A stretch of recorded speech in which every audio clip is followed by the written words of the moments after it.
उज़ैर अलैहिस्सलाम अंबियाए किराम की जमात में एक करीम और अजीम नबी थे।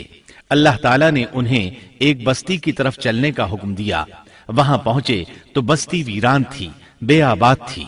अब ये हैरान हुए कि मुझे यहाँ किस लिए भेजा गया। ऐसे में ख्याल आया अल्लाह ताला इस मुर्दा बस्ती को कैसे जिंदा फरमाएंगे। ये ख्याल ताज्जुब के तौर पर था। अल्लाह ताला सूरतुल बकरा आयत 259 में फरमाते हैं, أو كالذي مر على قرية وهي خاوية على عروشها قال أنى يحيي هذه الله بعد موتها فأماته الله 100 عام ثم بعثه قال كم لبثت قال لبثت يوما أو بعض يوم قال بل لبثت 100 عام فانظر إلى طعامك وشرابك لم يتسنه وانظر إلى حمارك ولنجعلك آية للناس وانظر إلى العظام كيف ننشزها ثم نكسوها لحما فلما تبين له قال أعلم أن الله على كل شيء قدير۔ या उस शख्स की मानंद के जिसका गुजर उस बस्ती पर हुआ जो छत के बल औंधी पड़ी हुई थी। वो कहने लगा कि उसकी मौत के बाद अल्लाह ताला उसे कैसे जिंदा करेगा। तो अल्लाह ताला ने उसे भी मौत दे दी 100 साल के लिए। फिर उसे उठाया, पूछा तुझ पर कितनी मुद्दत गुजरी। कहने लगा एक दिन या दिन का कुछ हिस्सा। अल्लाह ताला ने फरमाया तू 100 साल तक ठहरा रहा।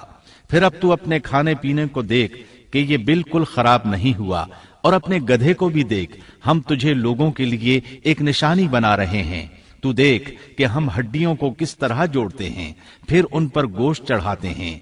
जब ये सब जाहिर हो चुका तो कहने लगा मैं जानता हूं अल्लाह ताला हर चीज पर कादिर है। अल्लाह ताला ने नींद की हालत में उज़ैर अलैहिस्सलाम की रूह कब्ज की थी, इसलिए उन्होंने जवाब देते वक्त समझा कि शायद वो सो रहे हैं। उन्हें ये एहसास भी न हुआ कि मैं तो इतना अरसा मुर्दा रहा हूं। जब वो सोए थे तो सुबह का वक्त था। जब दोबारा जिंदगी मिली तो असर के वक्त आंख खुली। इसीलिए अल्लाह ताला के सवाल के जवाब में उन्होंने कहा मैं एक दिन या दिन का कुछ हिस्सा सोया रहा हूंगा। अल्लाह ताला ने फरमाया अपने खाने और गधे को देखो, खाना बहुत जल्द खराब हो जाता है, लेकिन 100 साल गुजरने पर भी खाना बिल्कुल ताजा था, जबकि आपके गधे की हड्डियां बिखरी पड़ी थीं। अचानक उनके सामने देखते ही देखते हड्डियां हरकत करने लगी, फिर जुड़ने लगी। गधे का ढांचा तैयार हो गया तो उस पर गोश्त चढ़ने लगा। इस तरह गधा जिंदा हो गया और आवाज देने लगा। ये देखकर उज़ैर अलैहिस्सलाम पुकार उठे, वाकई मेरा परवरदिगार हर चीज पर कादिर है। उनकी इस आरजी मौत के दौरान वो बस्ती आबाद हो चुकी थी। उज़ैर अलैहिस्सलाम ने उनसे पूछा क्या तुम लोग उज़ैर को जानते हो? उन्होंने कहा जी हां, उन्हें फौत हुए 100 साल से जायद अरसा बीत चुका है। तब उज़ैर अलैहिस्सलाम ने उन्हें बताया मैं ही उज़ैर हूं। उन्हें यकीन न आया। वो एक बुढ़िया को ले आए, उसकी उम्र 120 साल थी। उन्होंने उससे उज़ैर अलैहिस्सलाम के बारे में पूछा। उसने उज़ैर अलैहिस्सलाम की 10 निशानियां बयान की। वो सामने खड़े उज़ैर अलैहिस्सलाम को देख रहे थे। तब उन्हें यकीन आया। उज़ैर अलैहिस्सलाम उनके दरमियान क़याम पजीर रहे। आपने उन्हें नए सिरे से तौरात की तालीम दी। वो उसको भूल चुके थे। बस्ती वाले उनसे बहुत मुतासिर हो गए, उनकी ताजीम करने लगे। इस अजीम मोजज़े की वजह से रफ्ता रफ्ता वो उन्हें अल्लाह का बेटा तसव्वुर करने लगे। अल्लाह ताला सूरह तौबा आयत 30 में फरमाते हैं وقالت اليهود عزير ابن الله، और यहूदियों ने कहा उज़ैर अल्लाह के बेटे हैं। ये अल्लाह ने उनका एक जुर्म बयान किया है। ये जुर्म उनमें नस्ल दर नस्ल चलता रहा, यहां तक कि इस दौर में भी यहूदी उज़ैर अलैहिस्सलाम को अल्लाह का बेटा मानते हैं।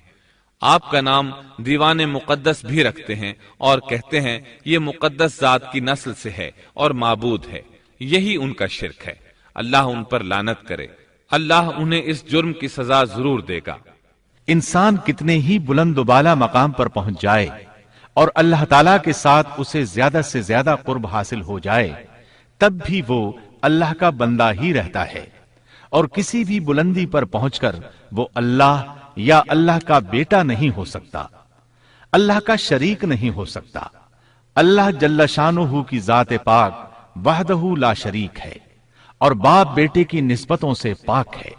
लिहाजा इंसान की सबसे बड़ी गुमराही ये है कि वो जब किसी बरगुजीदा इंसान से ऐसे उमूर सादिर होते देखता है जो अक्ल में नहीं आते, तो रोब या अकीदत की बिना पर पुकार उठता है कि ये हस्ती तो खुद अल्लाह है जो इंसानी शक्ल में आई है, या उसका बेटा है, या अल्लाह ताला की शरीक है।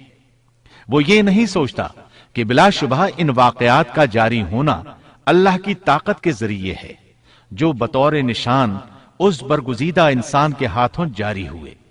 इसके बावजूद ये न अल्लाह है न अल्लाह का बेटा, बल्कि उसका एक पसंदीदा बंदा है।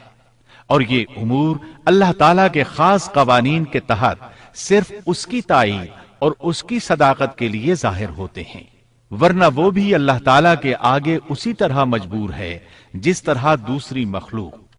कुरान करीम ने सैयदना ईसा अलैहिस्सलाम की हकीकत सूरह आले इमरान की आयत 59 में इस तरह बयान की है। अल्लाह के नजदीक ईसा अलैहिस्सलाम की मिसाल आदम अलैहिस्सलाम की सी है कि अल्लाह ने उन्हें मिट्टी से पैदा किया और हुक्म दिया कि हो जा, और वो हो गए।